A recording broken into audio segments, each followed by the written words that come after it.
Inovasi tiada henti.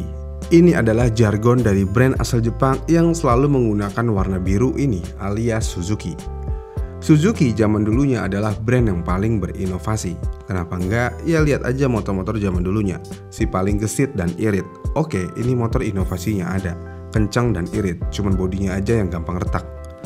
Kemudian ada Satria 2 tak yang memiliki inovasi yang cukup bagus dibandingkan kompetitornya. Terus inovasi terakhir Suzuki ada di Suzuki Satria F. Dengan inovasi Satria F ini, Suzuki bisa memiliki napas tambahan untuk bisa hidup di Indonesia. Kenapa inovasi terakhirnya di Satria F, enggak di GSX? Gini nih, untuk motor ayam jago, walaupun Suzuki bukan yang pertama, tapi Suzuki itu paling sempurna dibandingkan ayam jago lainnya. Sedangkan kalau GSX, ya biasa aja, mesinnya juga dari Satria F, ya walaupun emang paling ngebut sih daripada yang lain. Tapi GSX bisa dibilang bukan inovasi seperti Suzuki zaman dulu. Oke ya. Kemudian jika kita berpikir Satria F itu pertama kali keluar sekitar tahun 2004 dan sampai saat ini tahun 2024 yang berarti sudah 20 tahun berlalu, inovasinya masih dipertahankan dan gini-gini aja. Dengan demikian muncullah pertanyaan, kenapa Suzuki saat ini sangat miskin inovasi? Kita bahas dulu seberapa penting inovasi. Inovasi itu sangat penting. Kalau inovasinya mandek kayak Suzuki, maka kita nggak heran kalau penjualannya ya ikut mandek. Ya itu aja yang laku. Bentar, masih nggak percaya kalau Suzuki itu miskin inovasi? Kita balik lagi ke Satria F. Satria F tahun 2004 begini, Satria F 2024 begini. Ada yang beda nggak? Coba dilihat lagi. Ada sih yang beda, cuman di bodi aja. Tapi garis tegas desainnya gimana? Sama atau beda? Ya tentu aja sama. Paling ya beda di starter aja sama yang dulu, sama ya speedometer paling. Sisanya ya minor lah upgrade-nya. Bahkan saking miskinnya inovasi di motor Satria F ini, motor yang dulunya motor keren, anak gaul dan lainnya, sekarang malah menjadi motor jamet statusnya. Kenapa bisa terjadi?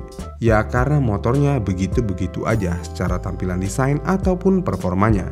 Ini cukup berbeda seperti Kawasaki Ninja 250 deh. Kawasaki Ninja 250 Karbu pertama kali keluar pada tahun 2008. Ini adalah motor keren dan motor tersebut tidak terbantahkan kalau keren layaknya Satria F ketika keluar.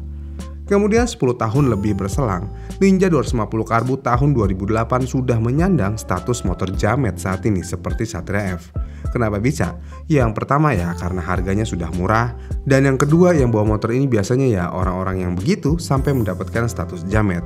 Tapi Kawasaki memiliki inovasi yang bagus, yang mana hampir beberapa tahun sekali motor Ninja 250 mereka selalu mendapatkan pembaruan yang segar. Jadi dengan inovasi ini status jamet di motor Kawasaki hanya di model-model tertentu aja. Terus kenapa bisa Suzuki sampai miskin inovasi kayak gini? Ngapain aja sih kerjaan R&D Suzuki Indonesia? Selain R&D-nya, marketingnya kemana nih? Jual motor kayak nggak niat, promosi nggak ada dan lainnya. Udah kayak nggak niat jualan motor di Indonesia aja sih kalau kayak gini. Oke, satu-satu ini kita bahas. Kemana ya R&D-nya? Sebenarnya saya yakin R&D-nya ada, dan R&D-nya pasti pengen membuat desain yang Indonesia banget. Yang mana kita tahu, selera desain orang Indonesia itu sangat tinggi. Jadi mereka juga sebenarnya memiliki selera tinggi, secara mereka orang Indonesia juga. Tapi dikabarkan nih, R&D Suzuki Indonesia harus meminta persetujuan oleh Suzuki Jepang. Dan gak sampai itu aja, kalau udah dari Suzuki Jepang, kemudian nanti dilempar ke Suzuki India. Dan dengan Black Attack yang ada, ujung-ujungannya motor desain India lagi yang masuk ke Indonesia. Salah siapa? Bukan R&D yang ada di Indonesia sih. Terus gimana dengan Taiwan yang punya desain bagus-bagus? Ya sebenarnya baik lagi. Kalau penjualan Suzuki di Indonesia bagus seperti Taiwan, mau desain kayak apapun kayaknya bakal di-approve sama Suzuki Jepang. Tapi penjualan di Indonesia ya gitu-gitu aja, bahkan bisa dibilang mengenaskan. Makanya Suzuki Jepang kayaknya kasih barang limbahan dari India aja untuk Indonesia. Habisan ngapain juga sih repot-repot produksi ini itu sendiri, tapi ujung-ujungannya ya nggak laku. Sebenarnya ada benar dan salahnya juga. Salahnya dulu deh. Salahnya bagaimana mau penjualan meningkat jika tidak ada inovasi dan bisa bersaing dengan kompetitor. Benarnya adalah Suzuki tidak mau memperburuk kondisi keuangan mereka, karena mereka tahu siapa penguasa pasar Indonesia. Apapun yang mereka jual pasti bakal laku, mau kayak apapun motornya, mau kelipet, kelotok atau apapun itu pasti bakal laku. Dengan demikian ya udah Suzuki main slow motion aja di pasar Indonesia. Ini bisa kita buktikan lagi dengan penjual motor Suzuki yang paling idam-idamkan masyarakat Indonesia saat ini, yaitu Suzuki Burgman. Dilansir, Suzuki Burgman ketika peluncurannya langsung terjual di angka 450 unit. Walaupun ini bisa terbilang bagus dan besar, tapi tidak ada apa-apanya jika Honda yang meluncurkan motor serupa dengan harga yang mirip-mirip. Dengan demikian ya udah slow aja lah ya. Apa itu inovasi? Hanya buang-buang uang. Yang penting Satria F masih laku dan GSX masih laku. Burgman ya mudah-mudahan konsisten lakunya. Ya udah. Oh ya, satu lagi nih. Saat ini kan lagi cukup heboh nih perihal Satria F 2024 katanya yang keren dan lain-lain. Kenyataannya ya sama aja sih, cuma beda desain sedikit banget. Kalau orang yang nggak paham motor disuruh bedain sama generasi sebelumnya, pasti bingung. Di mana ya ini bedanya? Terus kalau masalah mesin, ya pasti itu aja. Seandainya nambah speed pun ya paling 5-10 km per jam doang. Nggak yang gimana-gimana. Terus fiturnya, tampilan speedometernya, ya pasti sama aja, standar Suzuki Satria F. Paling upgrade tipis-tipis ini dilakukan untuk menaikkan harga pasar aja. Sisanya ya sama semua. Ya di luar dari itu semua, ya udahlah ya. Karena memang kita mengkritik ini sangatlah mudah. Karena kita hanya tahu apa yang di lapangan aja. Dan kita tidak tahu yang sebenarnya apa yang telah dilakukan Suzuki Indonesia untuk menghadirkan motor keren mereka. Pertanyaannya, kenapa selalu banyak kritikan pedas dari konten kreator ataupun masyarakat tentang Suzuki? Jawabannya gampang sebenarnya. Masyarakat sudah jenuh dengan produk motor yang hanya dari Honda dan Yamaha aja. Ditambah Honda juga ada aja penyakitnya. Yamaha kenceng sih, tapi ya kayak kurang greget.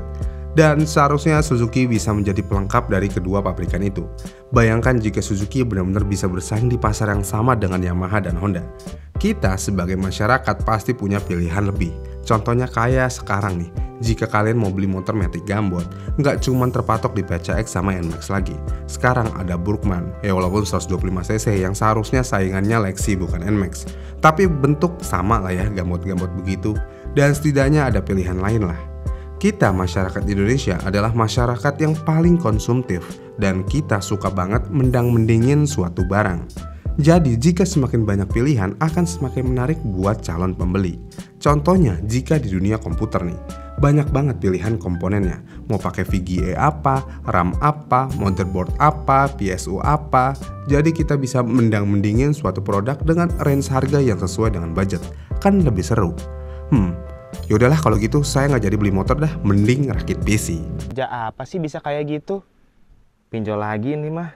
Gimana nih menurut kalian? Jika kalian punya pendapat lain, kalian bisa komen di kolom komentar di bawah ya. Dan jika kalian suka dengan video ini, kalian bisa like dan subscribe channel ini. Dan sampai jumpa di video selanjutnya.